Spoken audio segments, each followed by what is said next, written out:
If you've been sitting on the sidelines waiting for the Cape Coral real estate market to give buyers a little breathing room, this might actually be the market you've been waiting for. Homes are sitting a little longer on the market. Buyers actually have negotiating power, and that multiple offer frenzy that we saw a couple years ago has definitely come to a stop. In this video, I'm breaking down what's happening right now in the Cape Coral real estate market, what the numbers actually say, and who this market might make the most sense for. The first question I am asked every day, and as soon as someone finds out I'm a real estate agent, it's the first question that is asked. Is the market crashing? No, our real estate market is not crashing. I know there's been some major headlines that want to make you believe that, but as a person who is living it and working it, it's definitely not crashing. It's cooled down 100%, but there are still sales happening every single day, and it's not fire sales. As of right now, early 2026, the median sale price in Cape Coral is in that mid 400s range, which is significantly higher than it was just a couple years ago. Now, the prices have definitely leveled off compared to the insane blow up that we saw in 21 and 22, but for the most part, the prices are remaining pretty level from there. I have a lot of buyers that I've been talking to for many years, 4, 5, 6 years, that are continuing to wait for the bottom to fall out of our real estate market here and prices to drop to what we saw in 2009, 10, 11. And I truthfully it's not going to happen.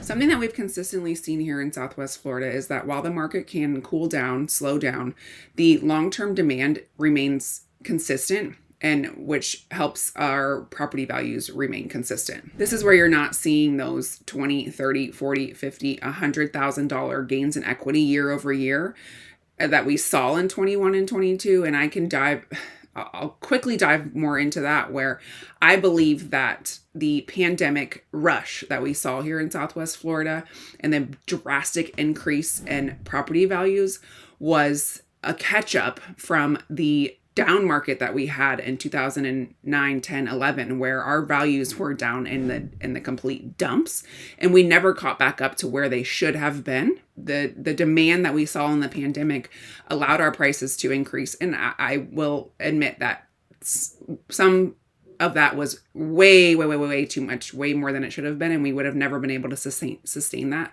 But what we're seeing now is that the homes that are selling and the values that they're at are where our market really should be. And that's why now you're not seeing, you buy this year and next year your house is going to be worth $10,000 more than it's worth this year. So if you have to sell it, no, you're not seeing any profit because you have closing costs and all of that, but you're still gaining equity year over year, and that's what is most important for a good market.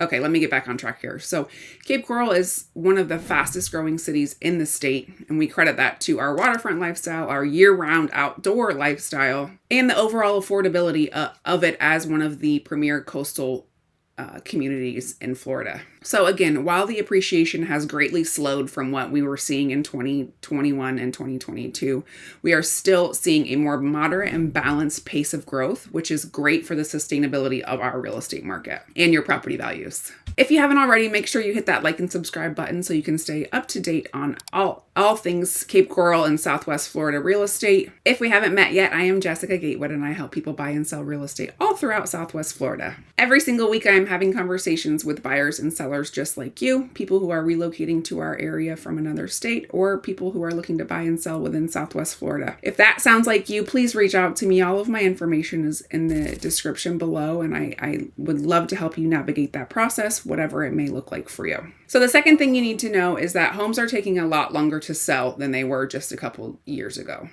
At the height of the market, when the pandemic was here, homes were selling within days of hitting the market. And right now, many homes are taking weeks, if not months, to sell. It's all relative to your actual location, the condition of the home, and whether it's priced correctly. In many cases, though, we are seeing, 60, 90, 120 days, sometimes 190 days, average days on market. And this is credited to the amount of inventory that's on the market. Specifically in Cape Coral, a lot of homes to choose from in each different price range. So this gives buyers a lot of options and a lot of ability to be picky. I mean, to put it frankly, nitpick you to death. So that's why it's important. If you are a seller listening to this, it is so important to be priced according to your condition and your location, especially if you want to sell fairly quickly in this market. And like I said, not only for buyers does this allow you the ability to be very picky in what you're looking for, but it also gives a lot of negotiating power. I just had a buyer close on Friday that we got $24,000 in closing cost concessions from the seller. We're also seeing sellers that are more open to the sale of your home contingencies. Plus, you don't have to pay the tag, the list price, hardly any more. Okay, so I briefly touched on it already, and it is part of the reason that buyers have more negotiating power right now. But the inventory in Cape Coral has definitely increased. I don't want to call it an oversupply, though, because our market is pretty evenly paced as far as a buyer's market and a seller's market right now, and the amount of homes on the market. But like I said before, like over the past year to 18 months, more homes have come onto the market, which is giving buyers many more options than they had during the peak of the market. I mean, a few years ago, if you waited in line to see a home and you basically had to choose right then and there if you're going to write an offer on it, there was no sleeping on it. There was no going to look at 5 or 10 homes and making a decision. It was like, this home hits your criteria. We need to see it, or maybe not even see it. Let's write an offer.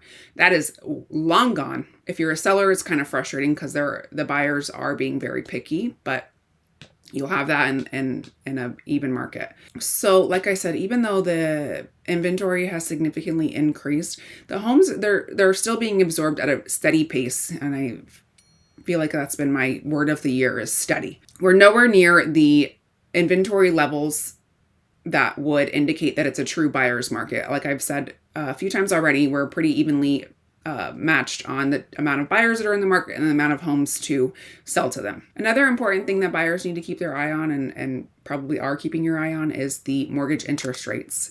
Interest rates have been one of the biggest factors that have really slowed down the real estate market, especially here in Southwest Florida, where you also have a little bit of an insurance crisis. So the affordability of homes are greatly affected by interest rates. And so that has pulled buyers that don't need to move back from the market a bit. But what that means is that when they do drop, and we kind of see them go back and forth, they're at a decent rate right now, but every small drop in a mortgage can significantly increase the affordability of a particular home for a buyer.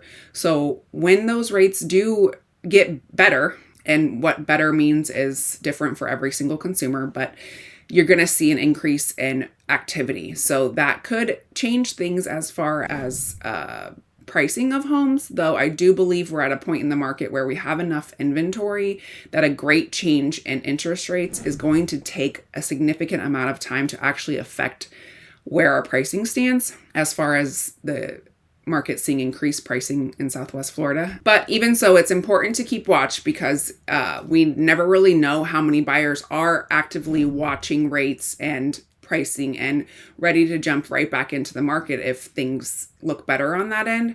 So it's really important to keep a close eye on everything going on around you, especially if you want to be a homeowner in Southwest Florida in the next year. So that leads me to whether it's actually a good time right now to buy in Cape Coral. I've already touched on that the buyers do have a lot more options. There's less competition, and there's way more negotiating power than there has been in a very long time. But we don't know, as I also said, we don't know how long that window of opportunity is going to last. We don't know how many buyers are waiting on the sidelines for a little bit better of a rate. As I have said, and I will always say, is if you want to be a homeowner in Southwest Florida and you can afford the home you want to buy right now and for the next 5 years, then now is the time to buy. So this market makes sense for buyers that don't want to compete, don't want to get into multiple offer situations and go above and beyond, what they would have on a home, just because there's someone else that might want it too. This is a great market for buyers who need flexibility in their offer, whether, let's say, you need to sell your home here or somewhere else, or if you need a longer closing date or a really quick closing date. Like, there's a lot of flexibility in that stuff with sellers right now. So if that is you, this is a great time to start dipping your toes back into the water. And then again, this is a good market if you're planning to hold the home for a long period of time, you will get to see some return on your investment. Now, if you're going to buy a home right now and you might need to sell it in 2 years, I would plan on it breaking even. But long-term investment this is a great time to buy. At the end of the day, I'll circle back to this. The best time to buy is when the timing makes sense for you and your finances and your lifestyle. Trying to time the market perfectly is the most difficult thing to do because we're going off of is what has already happened. And like I said, we have no idea how many buyers are sitting on the sidelines waiting for the perfect opportunity. We have no idea a lot of variables that go into what changes real estate markets. So understanding what's happening right now in the market is what you need to focus on to help you make the most confident decision for yourself and your family. So if you have questions about the Cape Coral real estate market, or if you're thinking about buying or selling here in Southwest Florida, please reach out. I would love to be the one that helps you navigate that process. Thanks so much for watching, and I'll see you in the next one.